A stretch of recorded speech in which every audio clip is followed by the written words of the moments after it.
এই কারণটাকে সত্যিই মেনে নেওয়া যায় যে তার হাজব্যান্ড নাকি তাকে বলেছে যে তুমি নিজে সেজে নিও? আমার এই 2026-এ আমার অনেকগুলো ডেট ক্যান্সেল হয়েছে, মানে মিনিমাম 3টে ডেট আমার ক্যান্সেল হয়েছে। তার মধ্যে একটা হচ্ছে এটা কারণ, আরেকটা আর দুটো বলে দিই। আর যে দুটো কারণে আমার ক্যান্সেল হয়েছে সেটা মানা যায়, কারণ কারোর বাড়িতে কেউ অসুস্থ হয়ে পড়েছে, কারোর ওই দিন এক্সামের ডেট আছে, চাকরির পরীক্ষার ডেট আছে বলে সেই দুটো ডেট আমার ক্যান্সেল হয়েছে, সেটা আমি মেনে নিলাম। কিন্তু এই যে কারণটা আমাকে দেখিয়ে আমার একটা মূল্যবান দিন নষ্ট করা হলো, এটা তোমরাই বলো, আমি তোমাদের কাছে ছেড়ে দিলাম যে এই যে মূল্যবান দিনটা আমার নষ্ট করা হলো, এর দায়টা কে নেবে? কারণ আমরা মেকআপ আর্টিস্টরা সারা বছর আমরা এত ইনভেস্টমেন্ট করি, এত মডেল সাজাই, কাদের জন্য? যাতে আমাদের ব্রাইডদেরকে সুন্দর করে সাজিয়ে তুলতে পারি। এত প্র্যাকটিস করি কাদের জন্য? আমাদের ব্রাইডদের যাতে একটা স্পেশাল দিনে তাকে সুন্দর করে তার মনের মতো একটা লুক দিতে পারি, তার জন্য আমাদের এত প্র্যাকটিস, এত কিছু, এত ইনভেস্ট করি, এত ভালো ভালো প্রোডাক্টের পেছনে আমরা ইনভেস্ট করি।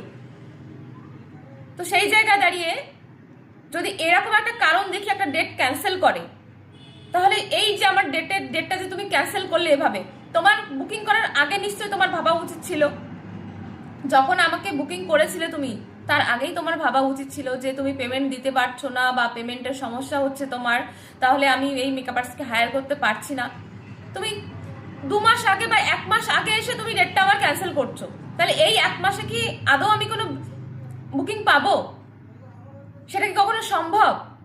কারণ তুমি নিজে বুক করেছো এখান থেকে মিনিমাম 6-7 মাস আগে, তুমি নিজে আমাকে বুক করেছো 7 মাস আগে, তাহলে সেখানে দাঁড়িয়ে তুমি 1 মাস আগে কি করে ডেটটা ক্যান্সেল করো, তাও এরকম একটা কারণ দেখিয়ে?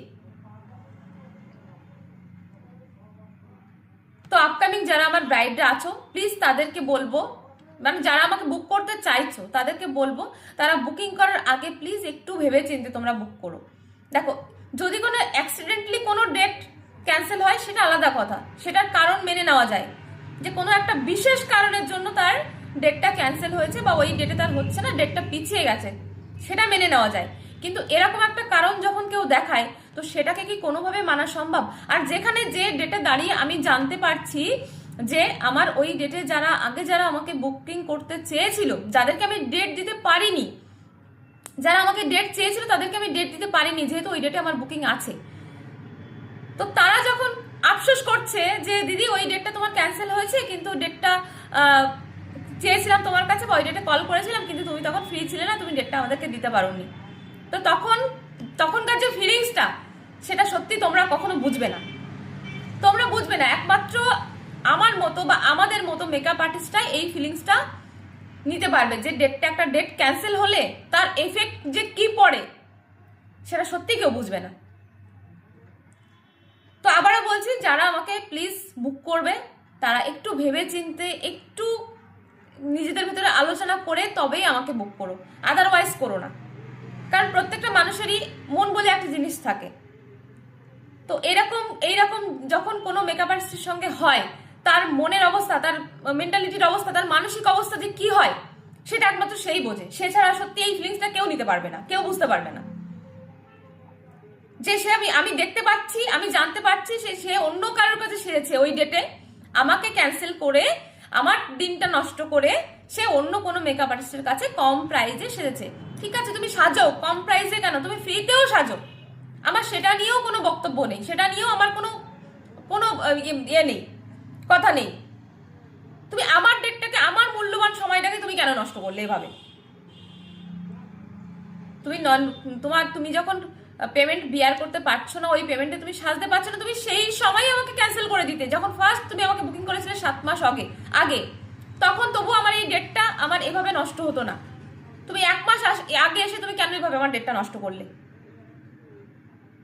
তুমি তো এটা নাও করতে পারতে, ইভেন তুমি আমার সঙ্গে কনসাল্ট করে তুমি অন্য কোনো উপায় বার করতে পারতে। যদি এই ব্যাপার বা এরকমটা হচ্ছে, ফ্যামিলি থেকে এরকম সমস্যা হচ্ছে, তাহলে কি করবো তুমি বলো, আমি নিশ্চয়ই তোমাকে অন্য কোনো সলিউশন দিতাম।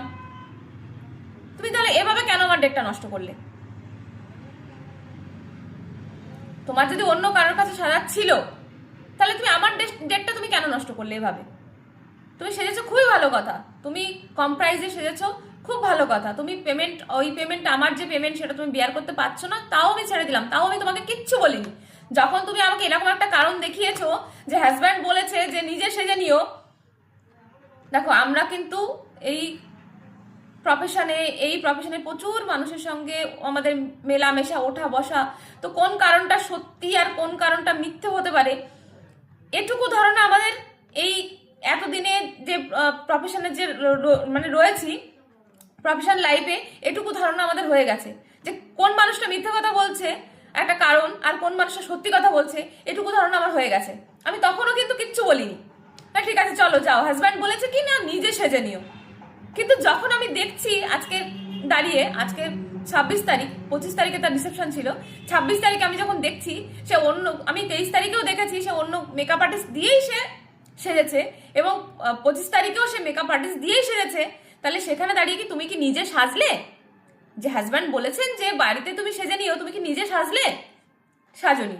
কারণ আমি জানি 2026-এ দাঁড়িয়ে একটা মেয়ের যখন পুরো সমস্ত রিচুয়ালস মেনে অনুষ্ঠান করে বিয়ে হয়, সে কখনোই নিজে সাজে না, কখনোই সে নিজে সাজে না। তো নেক্সট টাইম এরকম কারোর সঙ্গে করো না, এরকম কারোর সঙ্গে করো না। আমার সঙ্গে যা করেছো, আমি এর আগেও অনেকবার এরকম হয়েছে আমার সঙ্গে, কিন্তু আমি সেই সময় কিছু বলিনি। অনেক ব্রাইড এরকম বুকিং করে কোনো কারণ ছাড়াই ক্যান্সেল করে আবার পেমেন্টটা রিটার্ন চায়।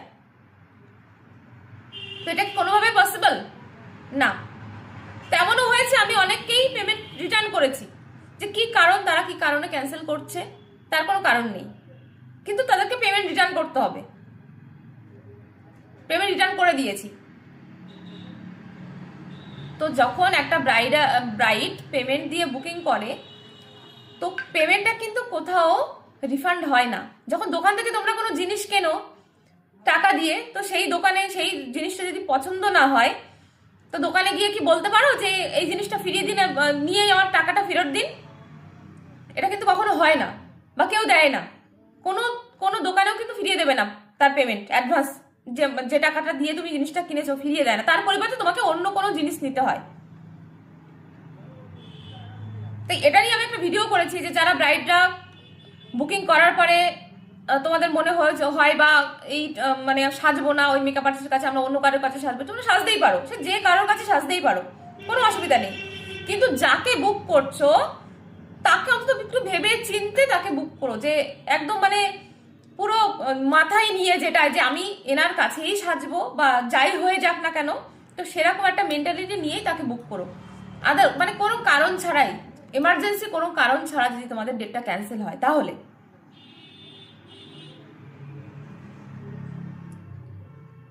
তো কিছু বলার নেই আমার এখানে, জাস্ট এটুকুই কথা তোমাদের সঙ্গে শেয়ার করার ছিল। আর আবারও বলছি, যারা প্লিজ আমাকে বুক করতে চাইছো, যারা আমাকে ভালোবেসে আমার কাজ দেখে আমাকে বুকিং করতে চাইছো, তারা বুকিং করার আগে প্লিজ ভাবো, তোমরা একবার নয় তোমরা 100 বার ভাবো, কিন্তু বুকিং করার পরে এই যে আমার সঙ্গে যেটা হলো, প্লিজ তোমরা এরকমটা কেউ করো না। আমার তো একটা ডেট নষ্ট হলো, কারণ আমরা সারা বছর ওয়েট করে থাকি এই ব্রাইডাল সিজনটার জন্য, কারণ সারা বছরের মধ্যে আমাদের এই শীতের সময়ই আমাদের বেশি কাজ হয়, বেশি ব্রাইডাল বুকিং থাকে আমাদের। তো সেই সময় দাঁড়িয়ে বা সেই ডেটে এসে দাঁড়িয়ে যদি একটা ডেট আমাদের ক্যান্সেল হয় বা একটা ডেট আমাদের নষ্ট হয়, তাহলে কিন্তু সত্যি খুব খারাপ লাগে। কারণ সারা বছর আমরা প্রচুর ইনভেস্ট করি, প্রচুর প্রচুর, যার কোনো শেষ নেই, যেটা বলে কাউকে বোঝানোও যাবে না আমাদের ইনভেস্টমেন্টের কথা। সেটা প্রোডাক্টের পেছনে বলো, সেটা মডেলের পেছনে বলো, সেটা মডেলকে সুন্দর করে সাজানোর পেছনে বলো, এভরিথিং, সবকিছুর পেছনে আমরা ইনভেস্টমেন্ট করি। ফটোগ্রাফারের পেছনে বলো, সব কিছুর পেছনে আমরা ইনভেস্টমেন্ট করি, যাতে আমাদের একটা ব্রাইড যখন আমাদের বুকিং করবে, সেই ব্রাইডকে যাতে সুন্দর করে আমরা সাজিয়ে তুলতে পারি, তার জন্য।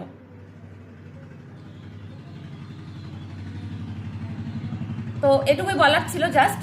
আর এখন মানে সত্যি মাথায় আমার কিছু আর আসছে না যে কি বলবো, আর কিছু আমার বলার নেই। তো যাই হোক, যে করেছো কাজটা আমার সঙ্গে, আমি তার নাম নিতে চাই না, তো ভালো করেছো, খুব ভালো করেছো। এরকম ভাবেই মানুষের সবার সঙ্গেই মানে এরকম করো, তোমাদের সত্যিই খুব ভালো হোক। আর তোমার এটুকুও বলবো, তোমার আপকামিং ম্যারেজ লাইফও খুব ভালো হোক, আমি এটাই চাইবো। কিন্তু আমার সঙ্গে যেটা করেছো, এটা তুমি ঠিক করোনি, একদমই ঠিক করোনি।